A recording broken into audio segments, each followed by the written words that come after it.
Good morning. Well, the Fed did what was expected. They raised interest rates yesterday. So we're going to take a look and see how that may affect the housing market going forward. But the big news really in Orlando continues to be inventory woes and the lack of housing inventory. Good morning. I'm Brendan Rendo with the Homes in Orlando team at Next Home Neighborhood Realty. Joe won't be with us today. He is in believe Minnesota on a business trip, but he'll be back next week. This morning, just kind of wanted to start out with the news that we were all kind of expecting, and that was that the Fed went ahead and raised interest rates. Now, a lot of people are speculating that this will be the last one. And my kind of gut saying 50-50 chance. Because their goal of their inflation number of that 2% is still way too high. And it's being very resistant to everything that's going on. Even though we're seeing unemployment shoot back up, we're seeing another bank failure, and we actually have another one that may be probably within the next 2 weeks going under. PacWest is getting absolutely crushed right now with their stock price. So we could see another situation. What'll be interesting is if they go back to JP Morgan Chase and ask them to help with the bailout again. Because what a lot of people don't realize is that bailout actually violated several laws. The main one being that no bank in America is allowed to hold more than 10% of the assets of deposits within the country. And with that purchase, JP Morgan shot over that 10% threshold, but the Treasury and the Federal Reserve, FDIC, all endorsed it. So kind of goes back to the old rules of what's good for you may not be good for me, and we'll enforce the laws when we feel like it, which is always frustrating. So we've got that, and then when we look, a lot of people right now are betting on the market that in the June meeting that they will not make a change, that the rate's going to stay right where it is between that 5 to 5.25. I think we get another bank failure. Yeah, I think they can't. I just don't think they can, especially with the amount of commercial mortgages that are due to renew. And we've gone through this before, that there's roughly about $2 trillion worth of commercial paper that needs to be reset or refinanced within the next year, couple of years, and a good amount currently. And when you see that jump in payment going from $3,000 to $6,000 a month, and you're not able to push up the rent because of the vacancies, it's a no-win situation. Who wants to underwrite that paper? I wouldn't. Wouldn't make any sense. It's too much liability. And this is going to cause continued problems within the financial sector, and especially with a lot of these small regional banks who underwrote the majority of this paper. So there's a lot of things going on in the background that economically are just make you nervous, make you worried. And when we get into the housing inventory, I think that's one of the things that we got to look at is right now our new listings are down 22%, according to Redfin. And then if you look at the Mortgage News Daily, right now we're seeing they're showing a nearly 30% decrease in new listings. That's actually almost as big a decrease as we saw during the COVID initial shutdown, where we saw a 37% decrease in new listings. So people are just really pulling back, and the comes back to the major factors that we've talked about in the past, which is one is why, as a seller, am I going to sell when I've got a 3% mortgage?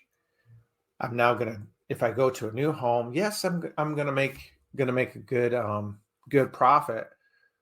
But if I end up with the same mortgage amount because I've upgraded and my home price has gone up $200,000, and I end up with the same mortgage, but now I'm at a 6.5% mortgage rate, and I've basically doubled my mortgage payment. Why do I want to do that? And then the second thing that is being built in currently, and I think it's very reasonable, because you've got Bank of America, you've got Chase, Jamie Dimon coming out and saying that we're going to have a recession. The Fed's says we're going to have a recession coming up.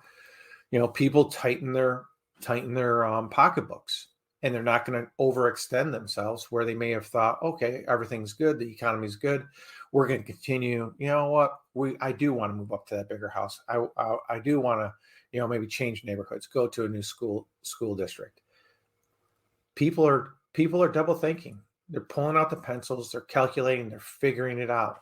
That risk right now in this current economic environment, with inflation going up, everything getting, everything getting more expensive. Common sense says it doesn't make sense. And so I think we're going to continue to see that shrinking of the inventory. And in Orlando region, this really is the big thing, in that we look at our total actives just from January 1st, our active listings are down almost 25%. That is a huge decrease. That means that for, our pool of buyers is smaller because interest rates are up. But for that pool of buyers that are out there and are qualified, there's going to be less and less selection. And we are actually starting to see some multiple offer situations come back into play. I just had one recently in the past couple of weeks. It wasn't the crazy, 30 offers, 40 offers, but we did have multiples. And as a seller, it does help you out. It gives you more flexibility, and you don't have to cut your price like you did in the past. And you're seeing that the spread between listing price and actual sales price is continuing to shrink. And it has shrunk quite a bit over the past couple months. When we get back into it, here's our numbers for the past week. End of the month, of course. So our numbers are going to shoot up. We shot up 605 sales. And our median price actually took a pretty good increase, up to 7%. Nationally, in the state of Florida, the number actually was about a 2% increase year over year. So we've kind of hit a bounce to where we had continually dropped, but now taking a little bounce back up. But here's the major factor again. Single family inventory decreased to 149. And we are really starting to get into the beginning of the spring season. So that inventory is just going to continue to tighten up, making it harder for people to move or to find a home. And it's going to make, I think we're going to get into that multiple offer situation. I don't think we're going to see the $20,000, $30,000, $40,000 overbidding price again, because I think prices have just gotten too high and the rates have gotten too high. But we may see, that $5,000, maybe even $10,000 over asking price for people to get into the homes. And it's very likely we're going to see that this year. The condo market stayed very consistent, 159 to 143. But here we go again, getting into the original list price to sales price.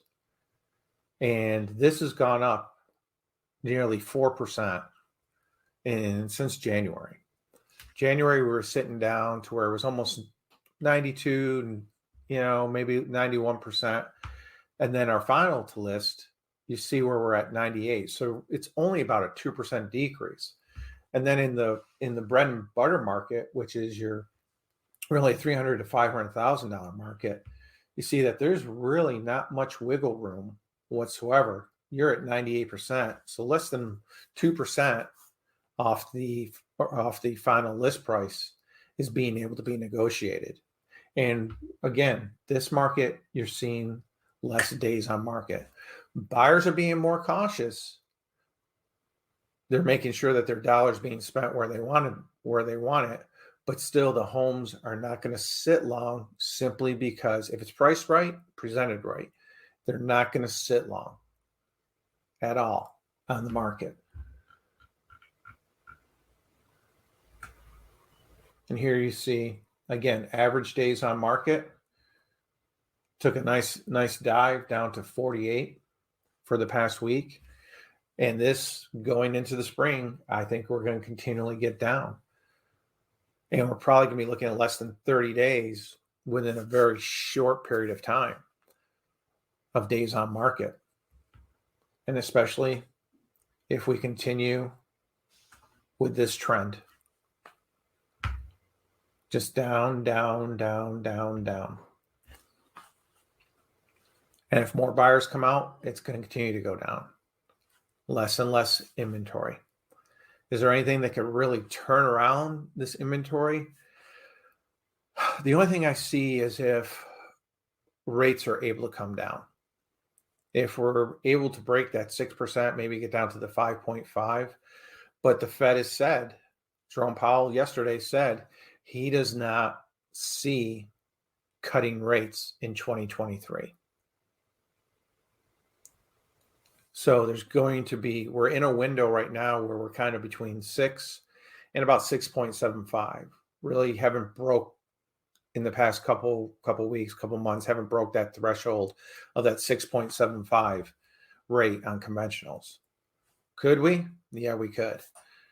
Especially if we have continued bank failures, because when people are scared, they run to safety. Where's the safety? Gold, treasury bills, silver, those types of items. And gold actually hit a brand new high yesterday. So people are nervous. People are scared. Economically, there's a lot of uncertainty that's going on. But for here in the Orlando market, if you're a seller and you're worried about whether or not something's going to sell in a timely manner, if you price it right, present it right, and promote it right, 3 P's of selling a property, you will sell your house and you will get top dollar for it. For buyers, you're going to have to start getting up again early, checking what's listed, and maybe have to make a little quicker decision than you want to. But because of the inventory, you're going to have to make a little swifter decision when you go look at a house, because if you like it and it's priced right, it's probably not going to stay on the market. You're probably going to see it go under contract in 2 to 3 days, if not less. All right. Thank you so much for joining us. Have a wonderful day. If you like what we're doing, please hit the thumbs up on YouTube, Facebook. Please like, and please subscribe to our channel. See you again next Thursday. Bye-bye.